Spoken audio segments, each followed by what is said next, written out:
September 5 at ang scripture po natin sa araw na ito ay galing po sa 1 Thessalonians chapter 2 verse 13. And we also thank God continually because when you received the word of God, which you heard from us, you accepted it not as a human word, but as it actually is the word of God, which is indeed at work in you who believe. Magandang umaga sa inyong lahat. Magandang gabi sa ibang mga matutulog dyan kagaya ko. At ito po ang aking daily devotion para sa araw na ito. At ang tatalakayin nating paksa ay tungkol sa bakit mahirap kapag hindi ka sure at ano ang self-attesting. Agad po tayong dumako sa konsepto nating self-attesting. Self-attesting means the Bible carries its own divine authority, proving itself to be God's word through the Holy Spirit. It convinces hearts of its truth, the fulfillment of countless prophecies, such as Christ's birth, death, and resurrection, confirms its reliability. Scripture's authority rests not on human approval but on God's sovereign revelation, making it the final and infallible rule for faith and life. Dumako po tayo sa mga katuruan natin na una, God wants us to be fully convinced of the truth. Pangalawa, God has not left us in confusion or limbo. At 3, God gives us assurance and confidence. Makita natin na magkaugnay po itong tatlo, kaya ganun po yung maging explanation ko po, no?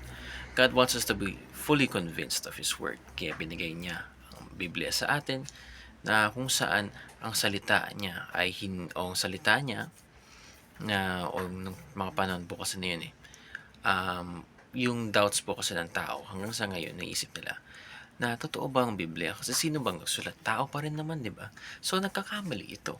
Ngunit, the point po doon, o yung pinakapunto po doon ay, oo, tao nga ang nagsulat. Ngunit, they are inspired by God. Sila ay, yung nakukuha nila, o na nasa isip nila, o nasa sulat nila, lahat po yun ay inspired ng Diyos. Kung saan lahat ng nasulat nila ay yun nga talaga kalooban, salita ng Panginoon, ng Diyos na nasa Biblia. At sa ganun, God has left us not in confusion or limbo. Meron siyang naiwan sa atin, hindi lang siya biglang nawala kung saan wala siyang kinakausap, wala siyang nilalapitan, walang kung saan yung kagaya ng mga prayer, nagsasalita pa ang Panginoon sa harapan ng tao, nagpapakita at gumagawa ng mga miracle. Hindi yun angkop sa panahon ngayon. Bakit? Dahil may naiwan na ang Diyos para sa atin. Ano yun? Ang Biblia. So, kung kailangan natin malaman anong ginawa ng Diyos para sa atin, kung anong ginawa ng Diyos sa krus, kung paano siya namatay para sa atin, kung paano niya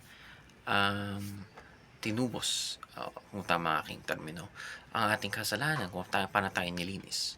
Makikita natin yan lahat sa Biblia. So, hindi niya kailangan paulit-ulit magsalita. Kailangan paulit-ulit patunayan na siya ay totoo, na siya ang ating Diyos. Dahil meron na siyang nabigay. Kasi He has not left us in confusion or limbo. No? Not leaving us in doubt.